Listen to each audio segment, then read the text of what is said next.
هل فترة البريود تقدري ان انت تتمرني فيها وتقدري ان انت تمارسي الرياضة بشكل طبيعي، ولا ده خطر عليكي وهيسبب لك مشاكل كتير جدا؟ النهارده جاي اقول لك هل تقدري تتمرني في فترة البريود ولا تريحي في الفترة دي.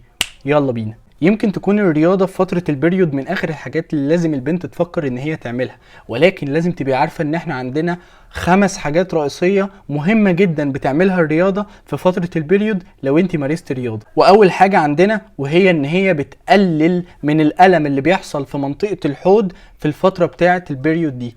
اهم الحاجات ومن اصعب الحاجات اللي بتحصل للبنت وهي الالم في منطقة الحوض بالذات في فترة البريود، وعشان خاطر كده ممارسة الرياضة بتقلل من الالم ده بشكل كبير جدا اذا انت مارست رياضة في فترة البريود. تاني حاجة ان ممارسة الرياضة في فترة البريود بتحسن من المزاج العام. كلنا عارفين ان انت في فترة البريود بتبقي مضطربة، بيبقى زي في دايما مكشرة، دايما متضايقة، شوية سعيدة شوية متضايقة، شوية الهرمونات مش متظبطة. ممارسة الرياضة في فترة البريود بتسبب سعادة وبتسبب انك انت بتقدري تتعاملي مع المشكلات ديت، لان بتقلل عندك الضغط العام داخل جسمك وبتهديكي الى حد ما. وتالت حاجة وهي ان نومك بيبقى مضطرب دايما في فترة البريود، علشان خاطر كده الرياضة من ضمن الحاجات اللي بتحسن النوم في فترة البريود عند البنت، وبتظبط النوم وبتخليك تحسي ان مفيش اي حاجة مختلفة في الفترة دي وان كل حاجة ماشية عادي. فمن ضمن الحاجات اللي بتعملها الرياضة ان هي بتنظم لك وبتظبط لك نومك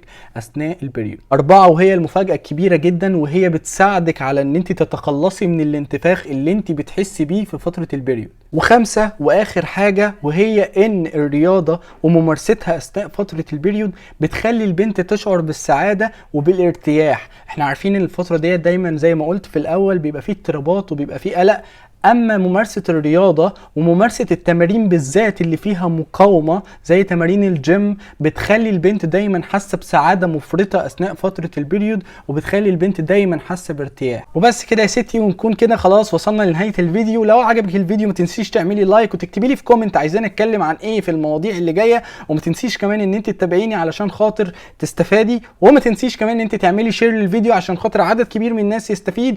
سلام يا عسل.